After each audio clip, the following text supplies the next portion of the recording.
Maurice Sendak, who wrote Where the Wild Things Are, used to receive truckloads of letters from kids about that book. He said that his favorite was from a mother. It went like this. Dear Mr. Sendak, my 6-year-old son wrote you a letter and you wrote back with a drawing of one of your wild things. When you received the drawing of the wild thing, he loved it so much he ate it. Sendak said that was one of the highest compliments he's ever received. The boy didn't care that it was an original Maurice Sendak drawing or anything like that. He saw it, he loved it, he ate it. For me, that boy represents the wild, carnal immediacy of experiential love.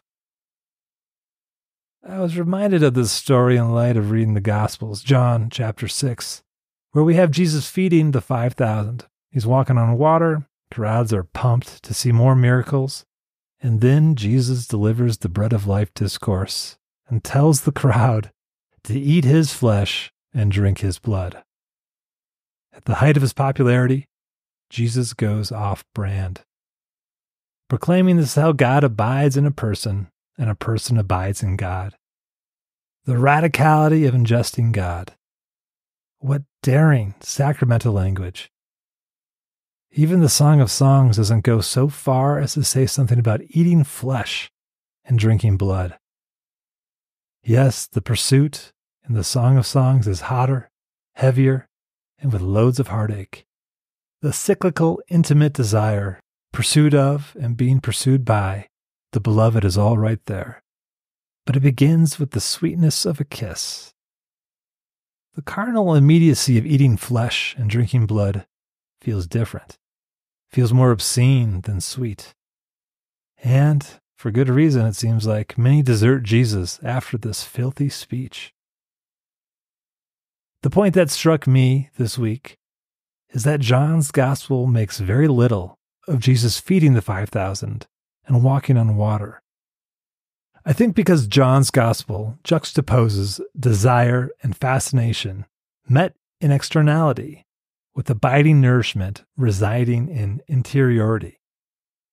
Calling all, repulsing many, and few remain. Eat my flesh and drink my blood rings out as a risky call to an abiding life force via the messy path of experiential love. So, what we are about to do when we consciously transition into the embodied landscape of interior silence, we might call that meditation or contemplative practice. This is where the wild things are, lurking for our attention, and to where the wild Christ is calling us to eat his flesh and drink his blood. There are no bystanders here, just participants in this feral terrain. When we seek to drop the mind into the heart, and dare say into the stomach as well. For to take and eat is not to think, theorize, or theologize Christ. It is to taste Christ and abide in a state of receptive digestion to nourish all of our being. We practice with great risk, for we are poetically, yet viscerally eating and drinking Christ to more fully become Christ.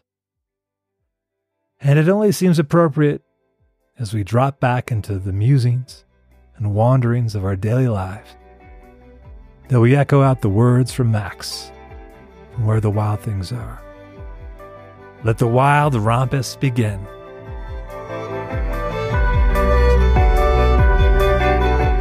Thank you for listening to this slow-cooked episode of Contemplify.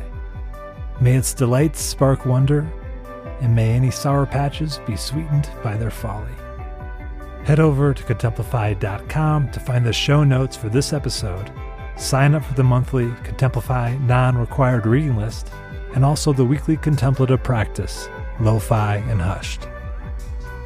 If you are enjoying Contemplify, rate and review it on your podcast player. The internet tells me this helps spread the contemplative cheer. The theme song for Contemplify is called Langside by Charles Enns and Darren Hovius. Fellas, thanks as always.